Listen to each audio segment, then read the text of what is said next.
السلام عليكم ورحمة الله وبركاته. النهاردة الموضوع مهم جدا برضو في نطاق المنامات، ولكن المنام هنا مش بيتشاف، مش شفت أحداث معينة أو كلمت شخص معين أو ظهر شيء معين في الرؤية. المنام عبارة عن هاتف، أنا سمعت حد قال لي جملة معينة أو قال لي أمر معين أو قال لي نهي معين. هل المفروض أني أنفذ الأمر ده لو مفهوم، او ابتعد عن الشيء ده لو هو برضو مفهوم امر مباشر؟ طيب لو جالي هاتف منامي، هل دي تعتبر رؤية يعني او منام؟ طب وافرض ان انا مش فاهمة حاجة خالص من اللي اتقالت لي، اعمل ايه؟ شايفة ان الموضوع ده مهم وبرضو في نطاق المنامات وتفسير الاحلام. واللي مش عارفني، انا مفسرة الرؤى نهال مجدي، وانت بتتفرج على قناة نهال مجدي لتفسير الاحلام.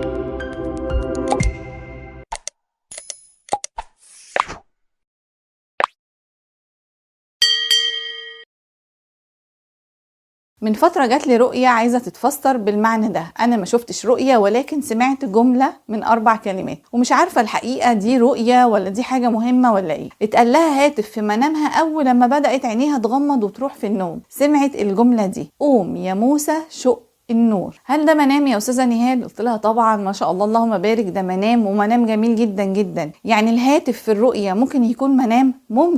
ممكن يكون له تفسير عميق جدا جدا زي الجملة دي. ايه معنى قوم يا موسى شق النور؟ زي ما انتوا عارفين ان سيدنا موسى عليه السلام وقف في موقف عصيب جدا جدا. كان قدامه البحر، وكان من وراه فرعون وجنوده بيجروا وراه، ومفيش اي امل للهرب. هيروح فين ويجي منين هو والناس اللي معاه سيدنا موسى عليه السلام؟ فلما الناس اللي مع سيدنا موسى قالوا له هنروح فين، هنعمل ايه، احنا كده هنهلك، قال لهم ايه؟ كلا ان معي ربي سيهدين.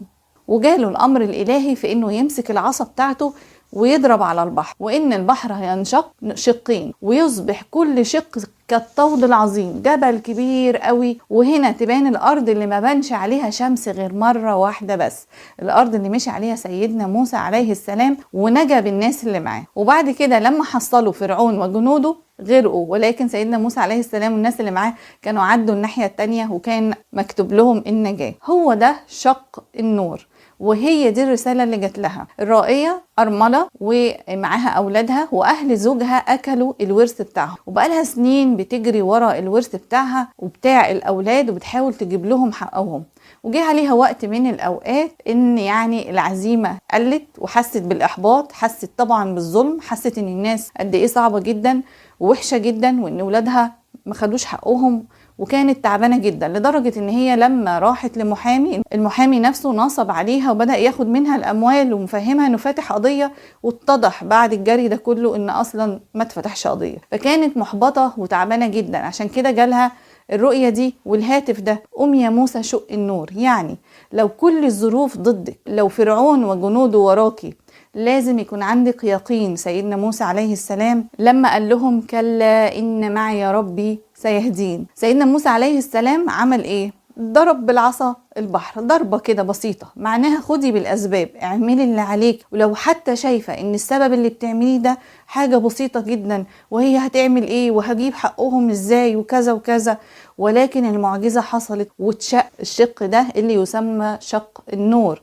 لان لم تظهر عليه النور للشمس الا مرة واحدة زي ما قلت لكم. فقلت لها ربنا سبحانه وتعالى بعت لك رسالة انك او عزيمتك توكلي على الله حق توكله. انا هعمل اللي عليا، حتى لو انا قدام نفسي اللي عليا ده بعمله شايفاه ضعيف جدا، ولكن لا تنسي ابدا قدرة الله سبحانه وتعالى في وجه الظالمين زي فرعون وجنوده. كان ده تفسير 4 كلمات قالتهم: قوم يا موسى شق النور. يعني الهاتف ده يا أستاذة نهال بيكون منام؟ أحيانا طبعا بيكون منام، وبيكون قوي جدا جدا. زي مثلا حد ما يبقاش عارف ينام وعنده أرق، هو ما يعرفش أصلا أن عنده مشكلة روحانية، ويبدأ يجيله هاتف قبل ما ينام: سورة كذا، اقرأ كذا، سورة كذا، ذكر كذا. يبقى هنا جاي لك ايه؟ مفاتيح للحل. قوم اعمل اللي اتقال لك، زي مثلا اقرأ سورة كذا، قوم اقرأ سورة كذا. لعل الله سبحانه وتعالى مسبب لك ومهيأ لك الأسباب بأمر مباشر، قوم اعمل ده، توكل على الله. تمام؟ يعني في العموم بتكون الهواتف دي حاجة كويسة جدا ونقية جدا، وانا بقرا مش اي حد بيشوفها، ولكن ده مدخل كبير قوي قوي قوي للشيطان. الناس عموما كمان اللي متعمقة في موضوع الطاقة وكده بتنتظر انها تسمع حاجات زي كده، دي بتكون حاجات شيطانية وهواجس شيطانية.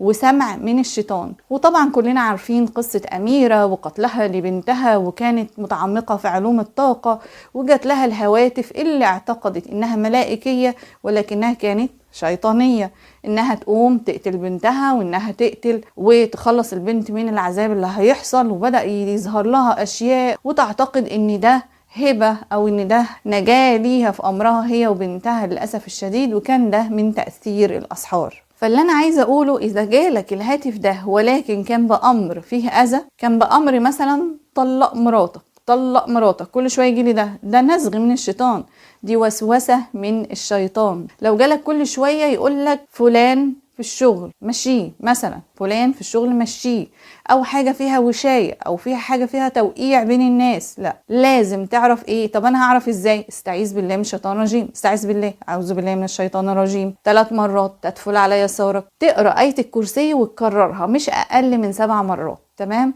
اذا استمر معاك الهاتف ده وفضل بقى الناس تقولك ايه يا سما روح في النوم تاني، فيجي لي تاني وقولي نفس الكلام، فخلاص بقى لا انا صدقت كده، ربنا بعت لي رساله عن الشخص ده ان هو خاين او ان هي ست مش كويسه او كذا او كذا. لا، لو قلت اللي انا بقوله لك واستعذت بالله من الشيطان الرجيم وقرات آية الكرسي 7 مرات او اكتر، هيذهب عنك الهاتف ده. وفي الوقت ده تعرف ان هو نزغ من الشيطان. يعني احيانا الاصوات دي بتكون اصوات شيطانيه، طبعا احيانا اصوات تدميريه مش شيطانيه، ده احيانا اصوات تهدم بيوت وتدمر علاقات. وزي ما قلت لكم في قصه اميره لما قتلت بنتها، دي بتؤدي كمان للقتل لو صدقناه. يبقى اذا لازم يبقى عندنا عقل كويس جدا يميز بين الخير والشر، بين الامر في حاجه حد يقول لك قوم قول تاج الذكر وانا ما اعرفش اصلا تاج ذكر، يعني ما اعرفش مثلا المسمى بتاعه، انا عارفاه مثلا، فيجي لي في ان هاتف تاج الذكر، فاجي ادور في جوجل الاقي ان تاج الذكر ده لا اله الا الله وحده لا شريك له، له الملك وله الحمد وهو على كل شيء قدير. يبقى اذا تاج الذكر ده ربما ينجيني من شيء معين، ربما يحفظني من شيء معين، اقوم واقراه، ايه المانع؟ يعني احيانا نصدق الهواتف اللي بتجيلنا، واحيانا لازم افكر كويس لاني بحتمل برضو انه يكون نزغ من الشيطان.